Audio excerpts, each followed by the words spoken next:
All right, guys, let's talk about SIBO, or small intestinal bacterial overgrowth.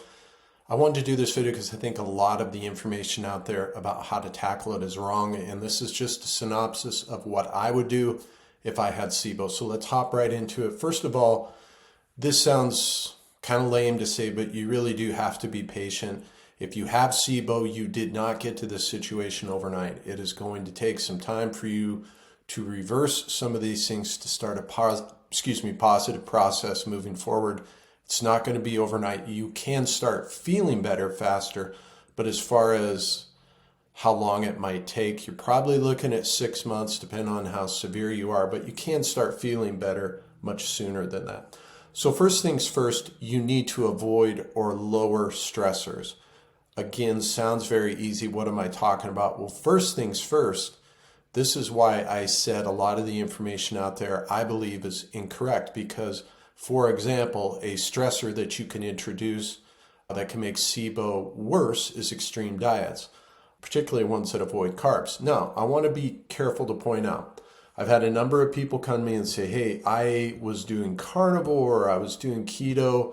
It helped in the beginning, but then the symptoms came back, maybe got worse. This is a common refrain I see, so I am going to come right out and say, yes, you can see some immediate improvement, but generally the symptoms come back. They can oftentimes be worse when they do. It has much less to do with the diet that you're on, but the fact that you removed the offending foods. For example, somebody does carnivore, they're removing some of these offending foods. The problem with doing these extreme diets and why they're stressors is because if you do them long enough, say you eliminate carbs or severely limit them, over time, you will see an increase in stress hormones. For example, things like cortisol. As your cortisol goes up, thyroid function goes down. As thyroid function goes down, you can see a decrease in stomach acid production. You can see a decrease in gut motility, and gut motility is extremely important in things like SIBO. So again, we can see an immediate improvement because you're removing offending foods, but we're not addressing the root cause. We're adding stress to the body. We're ultimately making the situation worse. Other stressors can be you're overexercising, you're chronically undereating.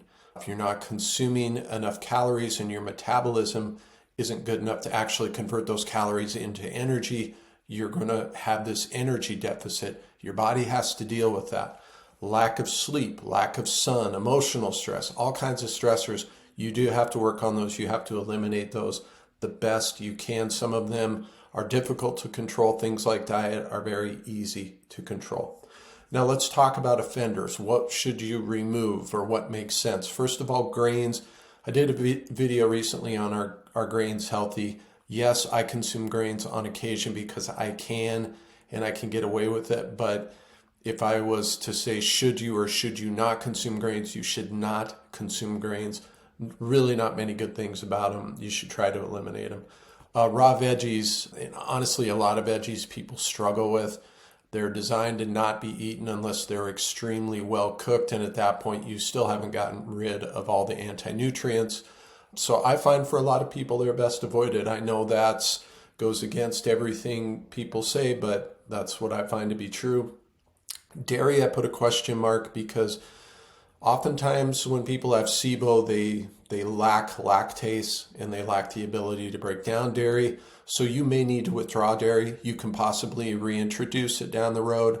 I find for most people with gut issues, dairy is a problem, not because dairy is the problem, but because their guts can't deal with it. So we have to heal that first. You may be able to reintroduce it. As far as the foods you should eat all three macros: protein, fats, carbs. They're all very important. As far as proteins, get a wide variety. That can be grass-fed meats, that can be organ meats, seafood, bone broth, those sorts of things. The bone broth has a very high glycine content, very good for the gut. Fats, you do want to eat fats. You want to eat saturated fats. These are going to help with bile production. Bile production is very good, very helpful for overall gut health, okay?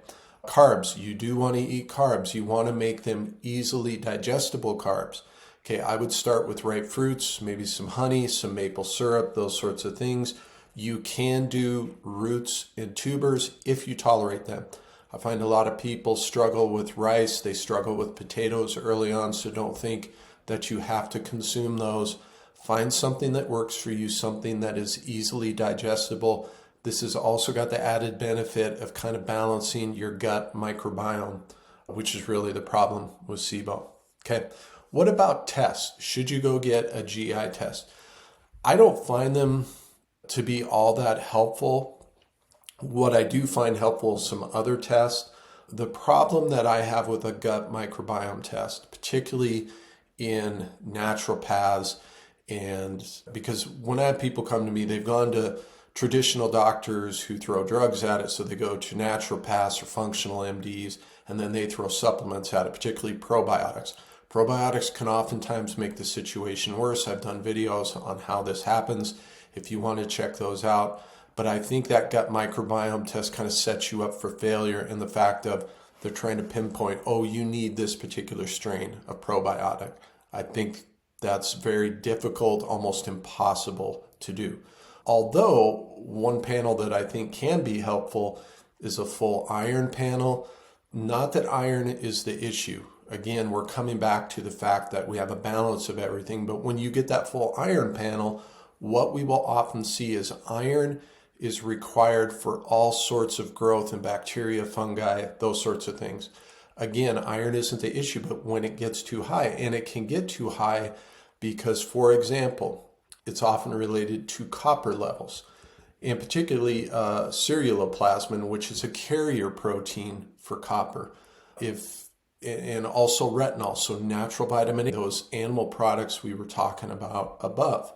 So you need natural vitamin A, you need that retinol to load copper, you need good ceruloplasmin amounts in your body to carry the copper to where it needs to go, and you need that so it can recycle the iron in your gut. So oftentimes we'll find people who are just simply very high in iron, and we want to correct that nutritionally. Okay. Other people, other doctors will say, well, let's just do some antibiotics. I generally don't like that either because you're not addressing the root cause of the problem. So yes, you can go in with an antibiotic, wipe out the bacteria, but if that person's diet isn't on point, they're going to continue to have those SIBO issues, pop back up because they haven't addressed the nutritional components of it that we discussed above. So those are kind of my big 6 ways. Some of them go completely against what you've probably heard, but this is what I've seen people respond to very well and what I would personally do if I had SIBO. So let me know in the comments other topics that you'd like me to cover. I'm happy to do those. I value your feedback in that regard. And I hope this video was helpful, guys. I will see you in the next one.